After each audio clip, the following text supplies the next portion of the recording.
May AGA outrage was on full display here after Jon Ossoff made a brief comment about Donald Trump and his aide, Natalie Harp. But what makes this exchange interesting is that Keith Boykin wasn't buying the outrage at all. He pushed back hard against the idea that Ossoff had crossed some unacceptable line, and he even challenged someone who is usually critical of Trump. So what exactly did Ossoff say, and why did it trigger such a reaction? Let's watch the full clip, and I'll give you my take at the end. Let's get into it. A rising Democratic star is getting under MAGA's skin after picking a fight with President Trump over one of his closest aides. And while the sailors on the Lincoln fight his war, while he fruitlessly drains our munitions and oil reserves, the president sleeps through his meetings. He golfs and trades stocks. See, he doesn't want to do the job. He wants to build his ballroom and travel with Natalie on their apparently defenseless flying palace. That was Georgia Senator Jon Ossoff name-dropping Trump's executive assistant, Natalie Harp. Harp has emerged as one of President Trump's most trusted personal aides who frequently travels with him. And when Trump secretly switched planes following a security threat last month, Harp was one of just a handful of aides who joined him. And as you can imagine, the White House lost it over Ossoff's comments. Trump's communications director called the senator the biggest cuck loser in politics. A White House spokesperson cast Ossoff as a cringeworthy feminine theater kid, and even Trump today weighed in. Yesterday, Jon Ossoff said you'd rather travel with your aide, Natalie Harp, and build the ballroom than do your job as president. What is your response to Jon Ossoff? You mean Pee Wee Herman? Pee Wee Herman lookalike? No, I would much rather do other things. We're building a great facility here. We're fixing a White House that hasn't been taken care of. Stacey Schneider is with us at the table now. Now, Stacey, just a little primer for our audience. If you don't know who Natalie Harp is, she is what you call a personal aide. Follow the president around. You hand him, he needs a pen, you hand him a pen.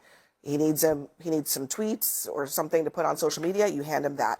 Here's what Maggie Haberman and Jonathan Swan wrote about her role. They say Harp wrote Trump adoring letters that she left in his personal spaces, including one that read, "You are all that matters to me." And Trump has taken to telling his staff that Natalie was the only one who loved him as much as his wife and kids. "All of you will go off and make money," he would say. "She'll never leave me." So that's the context. If you don't know, what do you make of Ossoff's comments and the reaction to it? I think Ossoff went too far, actually. Trump has been known from the beginning of time, including his television show, his business at the Trump Organization, his involvement in beauty pageants. He always surrounds himself with attractive young women. And for somebody running for office to make that an issue amongst all the other problems, to point that at, I can think of a lot more complaints about Trump than him traveling with a young aide. So I think it was sort of below the bar.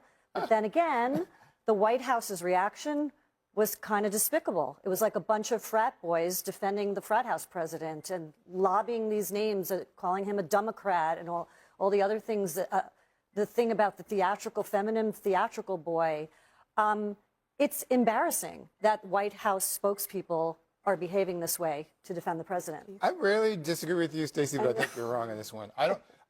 He mentioned one word, the first name of Natalie Harp. He didn't even mention her last name. And he didn't talk about her directly. He mentioned the fact that Trump would prefer to travel on his plane with her than to do the job he's supposed to do as president. That's a factual statement. It's not below the belt, like Trump's repeated attacks on Donald Trump. What the problem that Jon Ossoff is pointing out here is that Donald Trump is obsessed about the White House ballroom. He's obsessed about the reflecting pool. He's obsessed about the gold ornaments in the Oval Office. He's not obsessed about the American people paying $4 a gallon for gasoline. He's not obsessed about rising inflation. He's not doing anything about health care and jobs, the things that he's supposed to be taking care of. And that's the problem. And I think that's what Jon Ossoff is pointing out here. And I think he's exactly right to make that attack. Democrats need to stop being defensive about this stuff and start fighting back, and fighting back hard, because Trump doesn't play pussyfoot. He plays hard. And we need to fight back as well. But it's a lame fight. Wouldn't you agree? It's not lame. It was not lame at all. Donald Trump threw that name in. Look, there are a million things you could complain about he talked about all those things. The young woman, But don't take the bait, Stacey. Don't take the bait. Just because he mentioned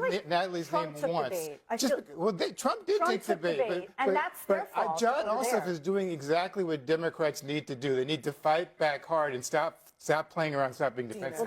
Trump made her an issue when he took her instead of Carolyn Levitt, who clearly has a more important job.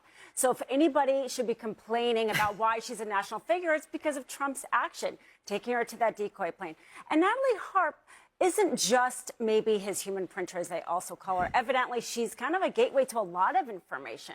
And if you want information passed to him, so perhaps he stops liking somebody, evidently she's the gatekeeper. So that makes her part of the conversation in a real way. So let me play. This is Ossoff talking about his comments tonight and explaining a little bit more about what he meant. Listen.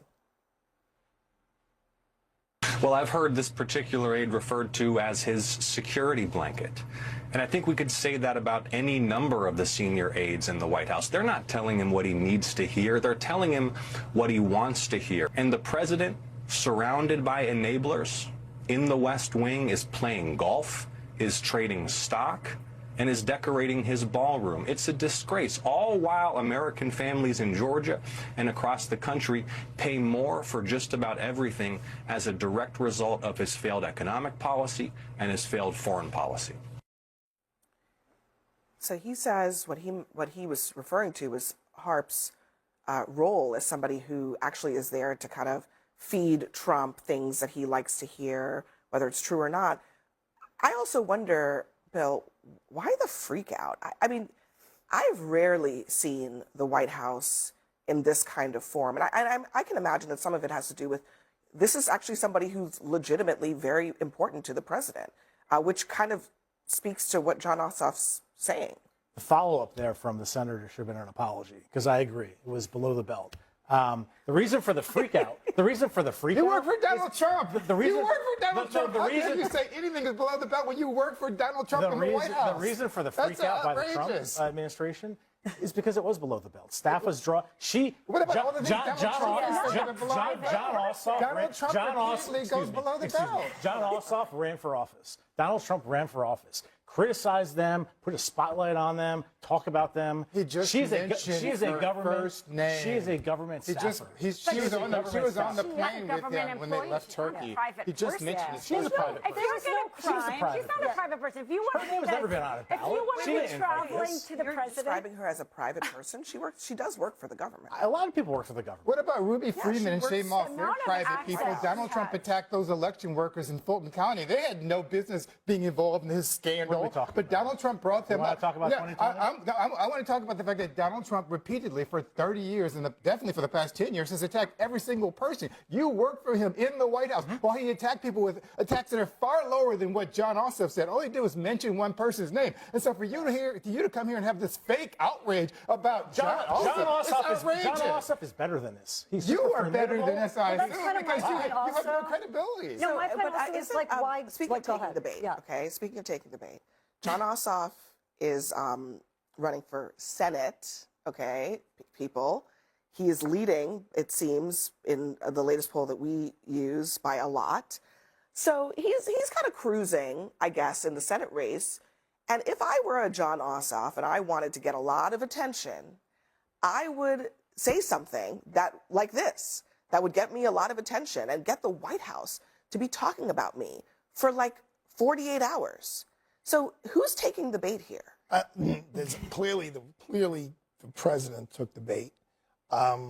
When he was asked the question in the Oval Office, what do you think? The most powerful thing he could have said is, I don't think of Jon Ossoff. That's the most powerful thing he could say. It's like, he's meaningless to me. As you said, it's not even a close race, so it's not like this neck and neck thing. The most powerful thing he could have said is, I don't think of him, and just moved on. But instead, the Pee Wee Herman thing I thought was pretty good, just because he's a handsome guy, but he does lean towards Pee Wee. But look, I mean, this saddens me. You know, there's a clip on Facebook just showing Barack Obama and John McCain and how when people ragged on each other, but they both came to each other's defense. And all the way down the road, like those days are gone, unfortunately. Thanks to Donald Trump. So this is not just well, it's not largely just responsible for it, though. Yes, anyone who says he's not Right, have their exactly. head in the sand. But it's a shame that, look, and here's what I disagree with you on. Yes, he's obsessed about the ballroom, which he won't even use. It'll be his legacy. But you can't say he's not obsessed about Iran.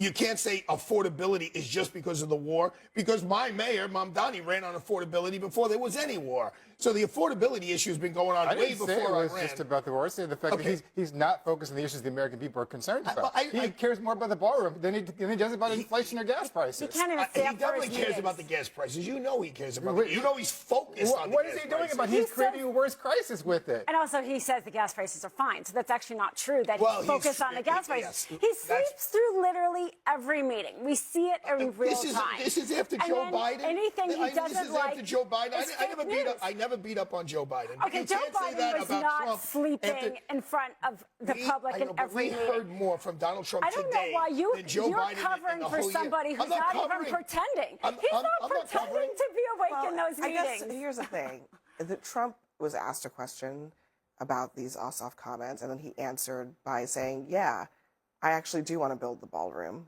I mean, he didn't really beat the allegations that that's where his head is at in this moment. And I mean, he is, I guess, as recently as Friday said he's not going to apologize for the high gas prices. I mean, this is okay, but you got to hold on. You got to flesh that out. I'm not apologizing for the gas prices because that's the cost of making America safe by taking nuclear weapons away from Iran. Which he hasn't done. Which he hasn't done. But he's trying. And he ain't doing it. Okay, but he's Ain't trying. working. It's not working. Okay, it's not working. I think that line I is would way think that too our late. troops who were there, So- I wouldn't offend them by saying they're not let me- trying. Well, let he's me offending them ask by that. not helping Let people me in ask- USS I mean, let's talk about USS Stacey, let me ask you Lincoln. this, because today the Supreme Court basically said, hey, Mr. Trump, you've got to actually pay that settlement to E. Jean Carroll. It just so happens that these things are happening right at the same moment. I mean, Trump himself has this long history of allegations against him by women. He is on tape saying, you know, you can just grab them by their, you know what, you don't even have to ask. Is it legit for all these MAGA types to be clutching their pearls over Jon Ossoff saying he wants to be on a plane with Natalie? Yeah, I mean, MAGA can be ridiculous about getting involved in, so a Democratic senator running for re-election makes a comment about Trump's personal life while he's in office, and then they go wild and they have all these things to tweet about and comment about. But do the Democrats really want to go there with that comment? I mean, that was my point from the beginning. Do they? Is it his personal life? well, do they need to? I mean, do they? Do they need to? Do they need to? I mean, Jon Ossoff has been getting attention, it seems to me, for if you're a Democrat, for all the right things. He's talking about affordability. He's talking about corruption. Does it really help them to have even this conversation kind of overshadowing that? I don't think it overshadows because I think he points out the contrast, that Trump is more focused on his personal life than he is on the public's life. He's more focused on what satisfies him and brings him comfort than what brings comfort to the American people. He's more focused on his $400 million jet than he is on helping the American people have their lives taken care of. And I think those are the things that Jon Ossoff is pointing out in his statement. I don't think about Natalie. Yeah, and that's what I'm saying. Natalie Harp was on the plane with Donald Trump. But the fact that he mentioned that, and Donald Trump got so obsessed about it, shows exactly why Jon Ossoff was By the way, it shows exactly why Caroline Leavitt was not on either of the planes. Exactly. She was not on the first plane or the second plane. But Natalie Harp was. So it's not his personal life. I mean, she works for him. So are we talking? I mean, Bill Clinton literally got impeached over something like this. All of a sudden, well, that's very different, though. How is it different?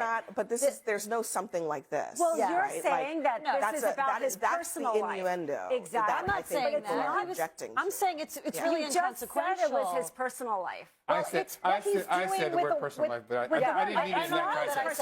I didn't mean it in that context. What he's doing, whether he has an aide with him all the time and she happens to be pretty or she happens to be young. She's on the table. She's with the president. We're kind of agreeing, which I'm saying The Democrats have too much going for them to have to go there. And I think he did it strategically, Ossoff, to get the attention. But he has the attention on the other issues. And when the Democrats start acting like the Republicans or acting like the Trump... It's one word. It's one word. I don't understand the big freak out. It's one word. It was strategic. And look at the big deal. We've been talking about it for 10 minutes. And we're obsessed about it. We'll leave it there, everyone. Next for... Honestly, I think Keith Boykin got this one right. Ossoff mentioned Natalie Harp, criticized Trump's priorities, and didn't make the insinuations some people are trying to attach to his words. Yet somehow, that became the bigger controversy. And that's the double standard I can't ignore. MAGA can attack Democrats relentlessly, but when Democrats push back, suddenly it's too far. Democrats need to stop playing defense and start standing behind their arguments. What do you think? Was Ossoff out of line, or was the reaction completely overblown? Let me know below, and I'll see you in the next one.